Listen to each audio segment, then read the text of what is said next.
daerah. Jadi setiap orang yang pergi membawa motor, contohnya ini Ustazah Vivi bawa motor nih, bawa kereta nih. Nah, jadi Ustazah harus membawa suratnya, surat lengkapnya. Surat lengkapnya adalah SIM. SIM itu kepemilikan Ustazah pribadi sendiri. Kemudian SNK. Jadi contohnya ini kereta orang tua Ustazah yang bawa. Jadi SNK siapa yang dibawa?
tua. Berarti yang punya STNK siapa? Tuanya. Ya.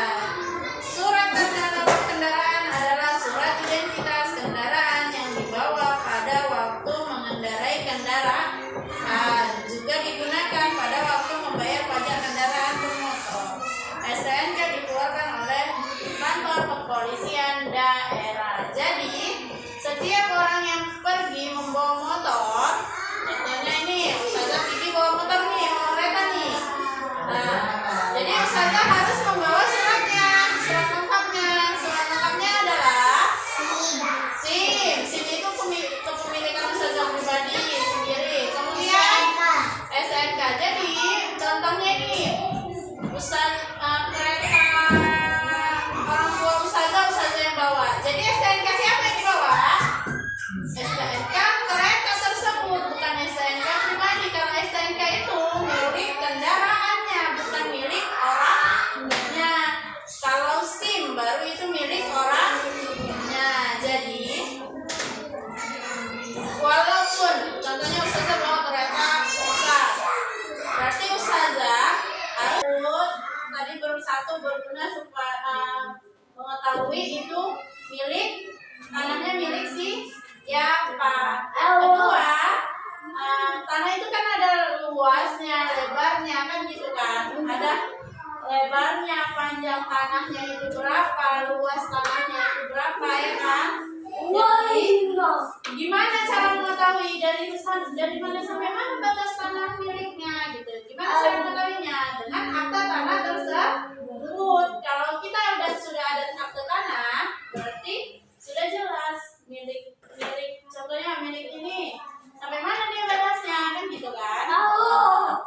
Kemudian selanjutnya ada 5. Ada surat setelah akta tanah nomor berapa? 5 apa? SIM. SIM itu apa? Iya, surat izin mengemudi. Jadi SIM itu surat izin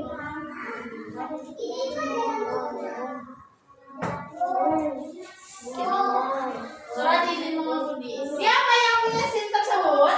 Ayo, siapa yang berhak memiliki SIM?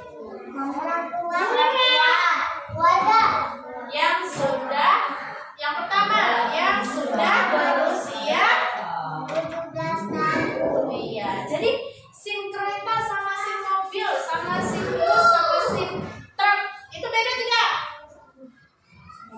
Beda. Nah, kalau SIM kereta atau SIM motor, kalau motor ya kan, dari motor kan. Kalau SIM motor itu dia SIM yang tipe C.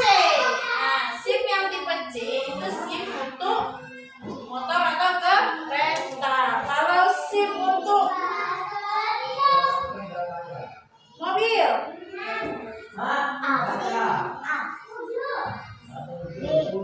B. Kalau truk dia baru dia SIM A. Oke bang, jadi berbeda ya. Tidak sama SIM untuk kereta, SIM untuk mobil, dan SIM untuk truk. Nah, yang sudah berusia 17 tahun ke atas wajib mempunyai SIM. Dan yang sudah berusia 17 tahun, berarti tandanya yang sudah berusia 17 tahun ke atas baru boleh mengendarai mobil, kereta, motor, ya. Kalau yang masih sekolah atau 17 tahun ke bawah itu belum boleh mengendarai kereta jauh atau jalan mempunyai surat nikah. Yang sudah menikah, yang wajib mempunyai surat nikah adalah orang yang sudah menikah. Jadi surat nikah itu ada 2, kalau dari kantornya itu ada 2, satu untuk suaminya, satu untuk istrinya. Jadi surat nikah itu hanya yang mempunyai adalah orang yang sudah menikah. Orang yang sudah pernah menikah itu harus punya surat nikah, biar dia terdaftar di negara dan di masyarakat. Kemudian selanjutnya setelah surat nikah ada surat tanda atau ijazah.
disimpan di dalam map, tidak perlu. Sekarang sudah ada apa?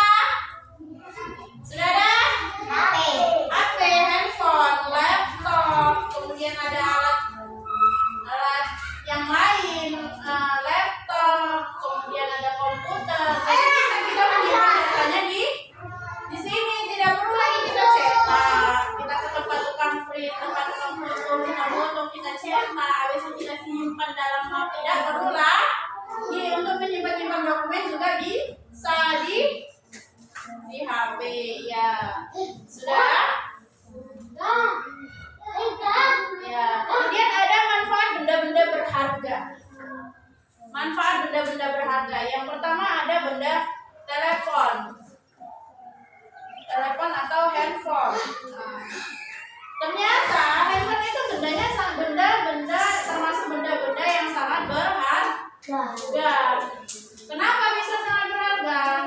Karena kalau contohnya orang yang bekerja, siapa di sini yang orang tuanya bekerja, ayahnya bekerja, ibunya bekerja, pasti kita dilarang atau kita dibatasi dalam bermain handphone mereka.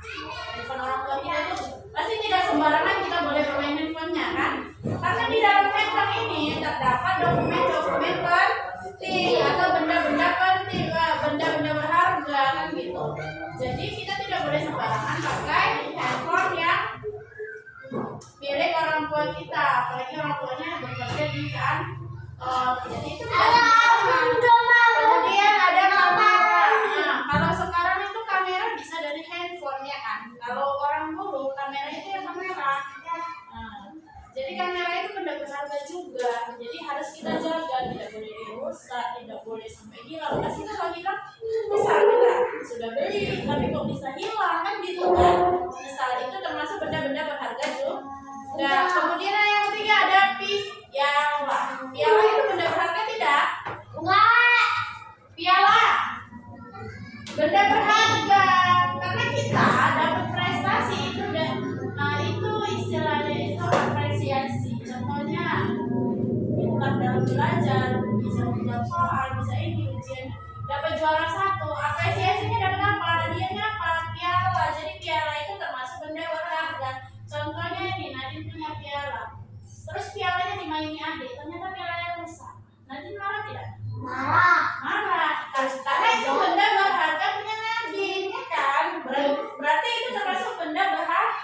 Dia penting, dia istimewa kan gitu kan? Istimewa, berharga, penting, sama aja. Kemudian yang keempat adalah komputer. Komputer itu benda berharga? Tidak? Iya, komputer itu benda berharga. Kenapa dia bisa dibilang benda berharga? Karena bisa menyimpan. Iya, komputer itu bisa dibilang benda berharga karena dia bisa menyimpan dokumen penting. Di dalam komputer itulah banyak tersusun dokumen-dokumen penting. Jadi komputer itu jangan sampai hilang, jangan sampai rusak kan gitu kan, dijaga dengan baik. Itulah dia benda berharga, ya kan?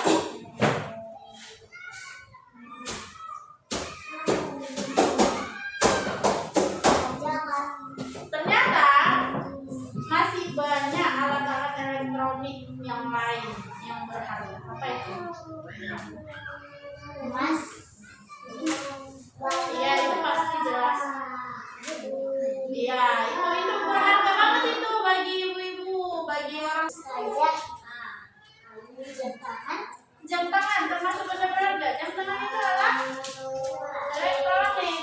Ya berharga dalam bagi kita, ya kan? Sangat berharga jam tangan. Tapi tidak semua orang wajib memiliki jam tangan karena jam tangan itu hanya aksesoris. Kalau kita memiliki jam tangan ya berharga bagi kita, cuman tidak semua wajib memiliki jam tangan.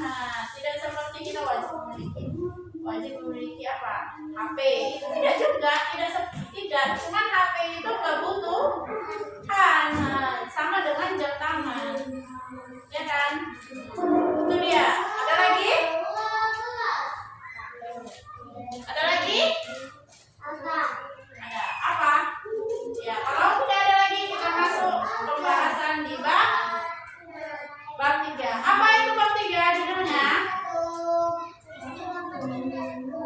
Iya, peristiwa penting dalam keluarga. Ternyata dalam keluarga itu ada peristiwa-peristiwa penting ya. Peristiwa itu sama dengan kejadian. Nah, jadi Ini. kehidupan manusia selalu berubah. Jadi kehidupan manusia itu tidak selalu di atas.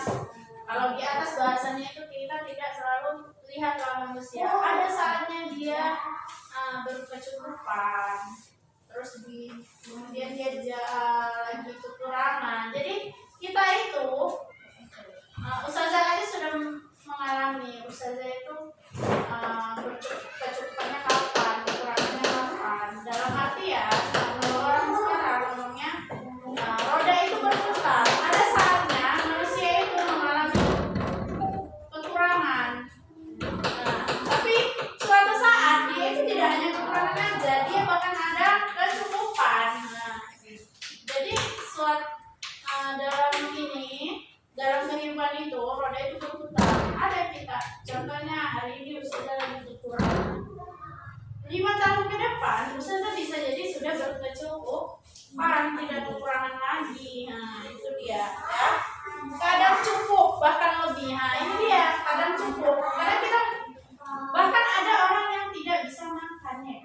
Nah jadi kita juga harus bersyukur kita bisa makan, bisa minum cukup, bahkan ada lebih, kita bisa jajan lagi kan gitu. Nggak hanya makan 3 kali sehari, tapi kita bisa beli jajan lagi gitu tambahannya ya kan. Di luar jam makan itu kita bisa beli jajan kan. Nah itu kita lebih, berarti kita sudah dikasih rezeki yang lebih. Tidak hanya cukup tapi sudah lebih karena bisa jajan. Iya, tetapi kadang juga ada yang mengalami kekurangan. Nah ini dia, ada juga ternyata yang mengalami kekurangan, bahkan dia tidak bisa makan, tidak bisa beli beras orang tuanya, beras 1 kilo untuk 1 hari aja tidak bisa beli. Nah itu namanya orang yang kekurangan. Kemudian dulu orang tua kalian baru menikah. Nah dulu ketika orang tua kalian baru menikah itu tentu keadaannya berbeda dengan sekarang. Kehidupan seseorang mengalami suatu perubahan. Jadi dulu ketika orang tua kita baru menikah itu pasti mobil tidak punya, motor tidak punya, rumah bahkan tidak punya ya kan, masih menumpang sama orang tuanya kan gitu kan bahasanya, atau bekerja dulu atau ngontrak rumah ya kan. Tapi kalau sekarang ketika kita sudah besar, kita dewasa, pasti orang tuanya sudah punya rumah ya kan, udah punya rumah sendiri kan. Udah punya kendaraan sendiri. Sudah. Jadi kehidupan orang dulu dan orang sekarang itu berbeda. Jadi dulu baru menikah sama sekarang sudah lama menikah, bahkan sudah punya anak yang besar, itu kehidupannya berbeda jelas. Itu dia yang tadi, ada yang berkecukupan bahkan lebih, ada juga yang kekurangan ya kan. Nah itu dia.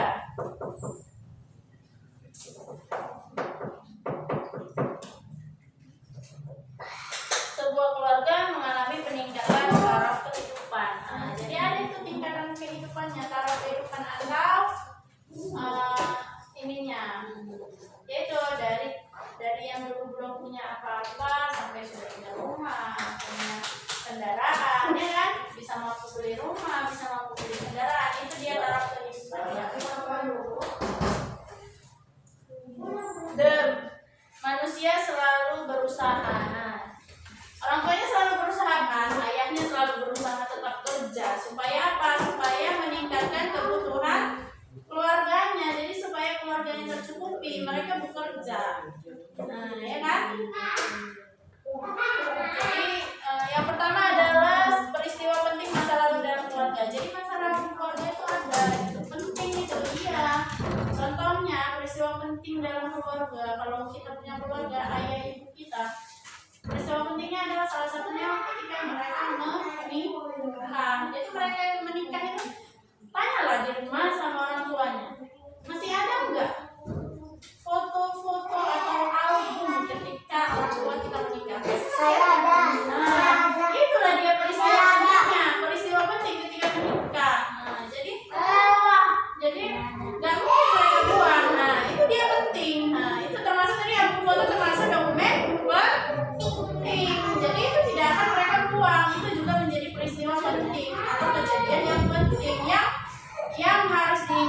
harus dikenang kan gitu ya kan.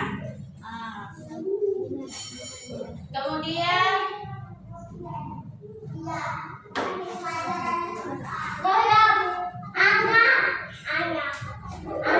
urutan peristiwa penting dalam keluarga. Suatu keluarga tidak terjadi dengan tiba-tiba. Semuanya dimulai dengan proses. Misalnya keluarga yang dibentuk oleh orang tua kalian. Jadi, orang tua kalian lah yang membentuk keluarga sendiri. Jadi tadi pertama yang laki-laki menikah dengan yang berorang tua. Menikah